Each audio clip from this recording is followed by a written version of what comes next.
April 2, 2026 ಗುರುವಾರ. ಪೂಜೆ ಮಾಡಲು ಶುಭ ಸಮಯ ಬೆಳಿಗ್ಗೆ 6:10 ರಿಂದ 8:40 ರವರೆಗೆ, ಮಧ್ಯಾಹ್ನ 11:50 ರಿಂದ 12:40 ರವರೆಗೆ. ಮಧ್ಯಾಹ್ನ ಪೂಜೆ ಉತ್ತಮ.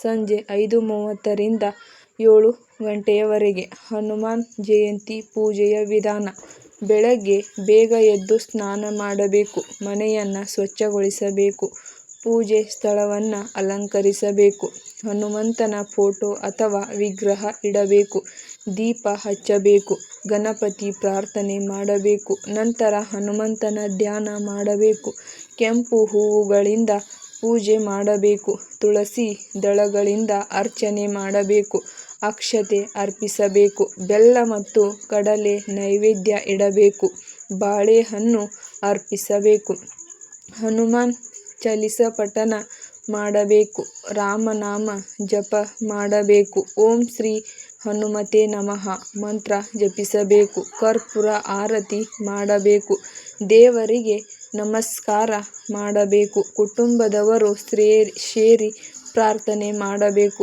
ದೇವಸ್ಥಾನಕ್ಕೆ ಭೇಟಿ ಕೊಡಬಹುದು, ಬಡವರಿಗೆ ಅನ್ನದಾನ ಮಾಡಬೇಕು, ದಿನವಿಡೀ ಉಪವಾಸ ಇಡಬಹುದು, ಸಾತ್ವಿಕ ಆಹಾರ ಮಾತ್ರ ಸೇವಿಸಬೇಕು, ಕೋಪ ತಡೆಹಿಡಿಯಬೇಕು, ಸತ್ಯ ಮಾತಾಡಬೇಕು, ಹಿರಿಯರಿಗೆ ಗೌರವ ಕೊಡಬೇಕು, ಹನುಮಂತನ ಕಥೆ ಕೇಳಬೇಕು, ರಾಮಾಯಣ ಪಠಣ ಮಾಡಬಹುದು, ಸಂಜೆ ಮತ್ತೆ ಪೂಜೆ ಮಾಡಬೇಕು, ದೀಪ ಹಚ್ಚಿ ಆರತಿ ಮಾಡಬೇಕು, ಭಕ್ತಿಯಿಂದ ಭಜನೆ ಮಾಡಬೇಕು, ಹನುಮಂತನ ಶಕ್ತಿ ನೆನಪಿಸಿಕೊಳ್ಳಬೇಕು, ಮನಸ್ಸು ಶಾಂತವಾಗಿಡಬೇಕು, ಒಳ್ಳೆಯ ವಿಚಾರ ಮಾಡಬೇಕು, ಕೆಟ್ಟ ಅಭ್ಯಾಸ ಬಿಡಬೇಕು, ದೇವರಿಗೆ ಕೃತಜ್ಞತೆ ಹೇಳಬೇಕು, ಮಕ್ಕಳಿಗೆ ಪೂಜೆಯ ಮಹತ್ವ ತಿಳಿಸಬೇಕು, ಸ್ನೇಹಿತರೊಂದಿಗೆ ಹಂಚಿಕೊಳ್ಳಬೇಕು, ದಿನದ ಮಹತ್ವ ಅರಿತುಕೊಳ್ಳಬೇಕು, ದೇವರ ಆಶೀರ್ವಾದ ಬೇಡಿಕೊಳ್ಳಬೇಕು, ಜೀವನದಲ್ಲಿ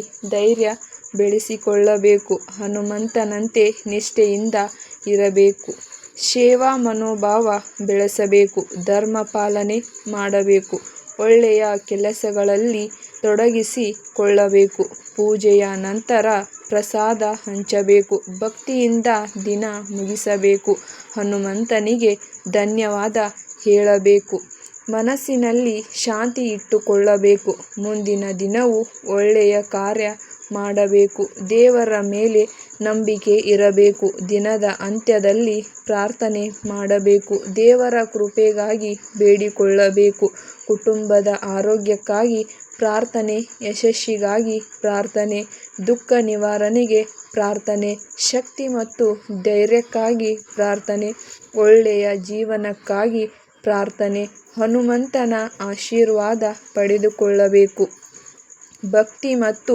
ಶ್ರದ್ಧೆ ಇರಬೇಕು, ಸಂತೋಷದಿಂದ ದಿನ ಮುಗಿಸಬೇಕು. ಈ ವಿಡಿಯೋ ನಿಮಗೆ ಇಷ್ಟ ಆಗಿದ್ದಲ್ಲಿ ಲೈಕ್ ಮಾಡಿ, ಶೇರ್ ಮಾಡಿ, ಸಬ್ಸ್ಕ್ರೈಬ್ ಮಾಡಿ. ಹಾಗೆ ನನ್ನ ಚಾನಲ್ನ ಹೋಗಿ ಒಂದು ಸತಿ ವಿಸಿಟ್ ಮಾಡಿ. ಎಲ್ಲ ಥರದ ಇನ್ಫಾರ್ಮೇಷನ್ ಇದೆ. ಸೊ ಸಿಗ್ತೀನಿ ಮುಂದಿನ ವಿಡಿಯೋದಲ್ಲಿ. ಅಲ್ಲಿವರೆಗೂ ಥ್ಯಾಂಕ್ ಯು ಸೋ ಮಚ್. ದೇವರು ಎಲ್ಲರಿಗೂ ಒಳ್ಳೇದು ಮಾಡಲಿ.